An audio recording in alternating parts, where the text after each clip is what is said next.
Hello, this is your friendly neighborhood man Cringeborn with the best quick fixes in the game. Follow my steps and you will hit for a gazillion damage in no time.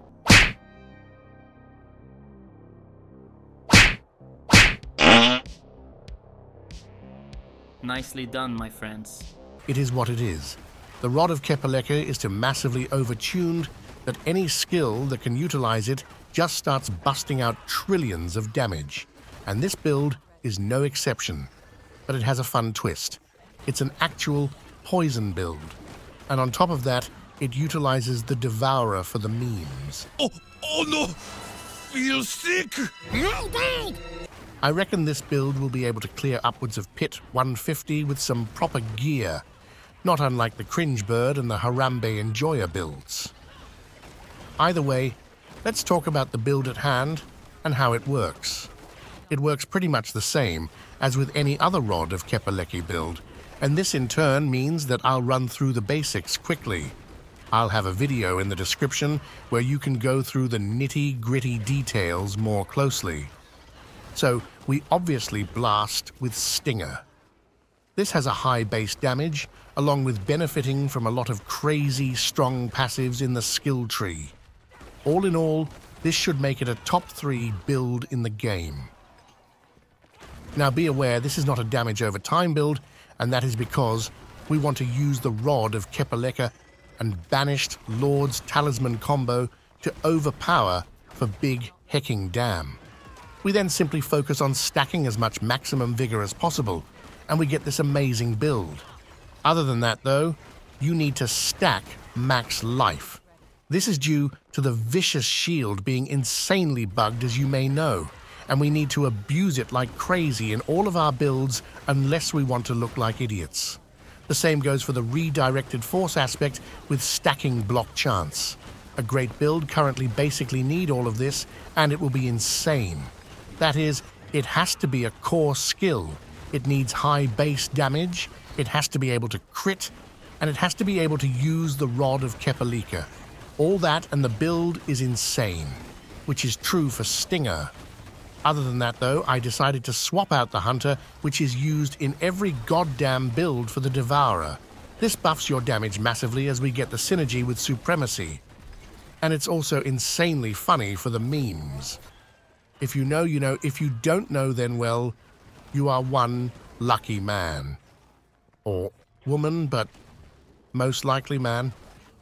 Either way, let's head straight for the gear and aspects so that you can start blasting as soon as possible. In the planner, you'll find 3 variants. Pit pushing, which is the biggest dick setup possible, but requires a lot of effort to get going. Speed farm, which utilizes the Hunter and basically works the same as a Quill Volley or Harambe build. And finally, the Centipede variant, which the link in the description will bring you to. This is the version I'm running currently. To start us off, I'm rocking either Soar or Vortex. Soar makes you fast, and Vortex makes you smash. It's up to you what you prefer. Scourge is a must-have for the damage bonus it provides, and the same goes for Armored Hide. You'll see soon why. The Devourer is great as we are able to keep it up permanently for the Supremacy passive. The Ravager is also a must-have for this particular setup, as we need the Vigor generation in combination with the Midnight Sun Ring to get the resources sorted. You need to get to a point in which your Rod of Kekaliki spends all your resources, and the Midnight Sun Ring gives it back to you.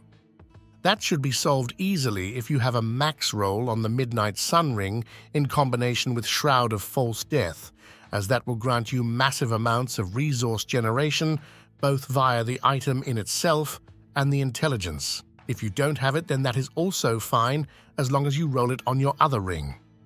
I'll have Sanctum's resource generation calculator in the description. The man is a god, and you can just input your stats in it and see for yourself what you need. Alright, and then the final skill is Stinger. It hitting all enemies around you makes this thing perfect for speed farming, and its damage is no joke either. When it comes to the gear and aspects, I'm actually rocking Shaco. And why is that? Well damn, mainly because it provides loads of cooldown reduction for speed farming, and I managed to find one with a GA on max life. It's a substantial damage loss though, so in the planner you'll find one that isn't Shaco. It's up to you if you want to use it. What you actually want though is Shroud of False Death. This is a massive damage multiplier due to 3 reasons. 1. The max life is disgusting. 2. The all stats is disgusting. And 3. The passive ranks are disgusting. The max life is exactly what we want, and the all stats is utilized a bunch in the Perragons. And the passive ranks is just a humongous damage multiplier. For the gloves, I'm still rocking these assholes. I don't know what the hell I'm supposed to do at this point, honestly, when all gear costs 30 billion gold. Exploit early and exploit often, I guess. Either way, get the redirected aspect here and pair it with the interdiction aspect. You'll also want to grab stinger ranks, lucky hit chance to make enemies vulnerable, and either attack speed or max life. Whatever you can find. We'll also temper and grab barrier generation everywhere, so we get that maximum barrier possible. On the pantaloonies, you want to temper those max resolve stacks to utilize in combination with the interdict aspect. If you don't have a Shroud of False Death or the Shaco, then you want to go for resilience stacks there, instead of max resolve though, for roughly a 2-to-1 ratio on the tempers. You could then pair that with the concussive strikes aspect and the apprehension aspect. Oh, and don't forget to grab the Exol Exal rune combo, where we invoke the Earthen Bulwark to gain max life. For the sneakers, here we want the Duelist aspect to get a massive attack speed bonus. And for weapon, there is but one, the Rod of Kepaleka. I'm all out rawhide to masterwork this bad boy again, but what you want here is actually to focus on core skills to hit twice. It was previously bugged and not working, but it sure is now. This is also where you want the Pok Quay combination, where you gain Earthen Bulwark when you spend resources. Next up is Banished Lord's Talisman. Here, you want a good roll, preferably a GA if your credit card can muster it, on the max life, along with a good roll on the aspect. And finally, the rings. I'm rocking the Midnight Sun to restore my resources. It's also possible to play a lucky hit chance to restore resource if it's a GA one, but you'll find that version in the planner. On this one though, focus on getting a roll on 50%, and then you can start looking for GA ones where Dex is the most important. On the other ring, there are a bunch of options, but for speed farming, Moonrise is goated as fuck. Attack speed, movement speed, and a bunch of damage. Yes, thank you. Well, damn, that's the gear and aspects. Let's see what Spirit Hall choices we use. Since the Jaguar main hall is bugged and double dipping, we obviously want that, because we sure love double dipping. We also grab the Jaguar as second Spirit Hall, as we don't have any other reliable way of gaining ferocity stacks if we use the Centipede. For the mercenaries, Rahir is just insane, as he both provides us with Fortify, which increases our overpower damage, but also a 15% big damn bonus right here. You can also swap him out for Subo if you want the wall hack. But either way, you want the Canicle, as he brings you some lovely attack speed. Well, damn, will you look at that. It's already skill tree a fucking clock, and you know it, my man or woman. Let's do it. Starting us off, the basic skills are all mid since they can't use the Rod of Kepaleka. Sad times indeed. We then go for Vigorous, which helps us out with that resource generation and balanced exertion for Big Dam. We then have our lovely Stinger, along with Enhanced Stinger, which we don't care about, and Rampant Stinger. This is what makes the skill actually good, along with having a high base damage. We then head on over to pick up some damage passives along with grabbing Ravager for the free dashes and vigor generation, and follow it up with even more lovely passives for damage reduction. Armored Hide is massively important, because not only does it grant us a bunch of block chance and max resolve, but it's also our gorilla skill for Resilient. And max life is the most important stat, so that in turn, makes this skill pretty damn important.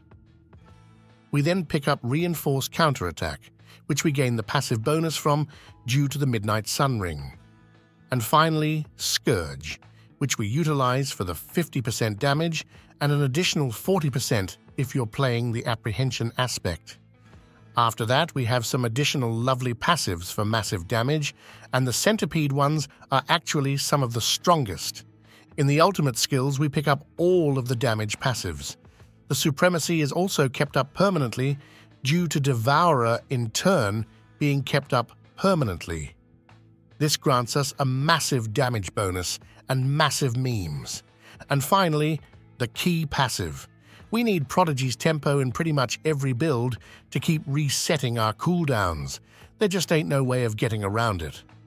The benefit of using Shaco here is also that we gain 4 additional skill ranks, basically doubling the cooldown reduction we get from this key passive. Just lovely. Well, damn man or woman, you still here? Drop a sub, will ya, and we'll check out the Perragons. Now, the only nodes that I'm not getting the additional bonus from are these two, because I don't need them. You can indeed swap around the boards however you like them to get the rare nodes you need, especially if you don't have the Shroud of False Death. Either way, we are starting off with Revenge for the huge damage bonus and head on over to pick up Sapping along with Socketing Menagerist for Big Damn. Some people like Hubris here instead, but I don't really give a shit. Do whatever the hell you want. Next we go for Convergence and Socket Fester with Ease, a lovely glyph for massive amounts of damage. After that, it's time for Viscous Shield, which basically carries every Spiritborn build in the game, and we socket Spirit for the lovely damage bonuses. Next and finally, we have Revealing and Colossal for yet some additional damage. We are not using any Harambe skills to deal damage, but the passive that grants us damage per stack of Resolve is pretty damn good, I'd say. Alright friends, that's the Perragons. What do you say we go get hecking good now, huh? Damn right, let's do it. This build is so easy it hurts my head just thinking about it. Oh wait, never mind, that's my buddy kicking me in the head. Hey, stop it.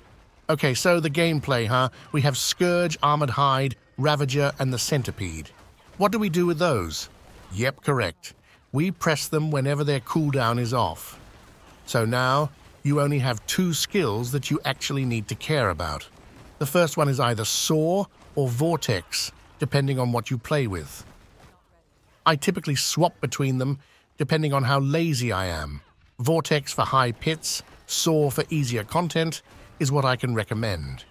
If you run Soar, then it's simple. Use it to get fast as fuck, boy. If you use Vortex, then you just use it to gather up enemies and blow them up. And for final skill, it's Stinger. What do we do with that? Lowell, press it, hold it down, roll your head on the keyboard, and hope something happens. There's not much else to it, my friend, and with that, nicely done. Per out.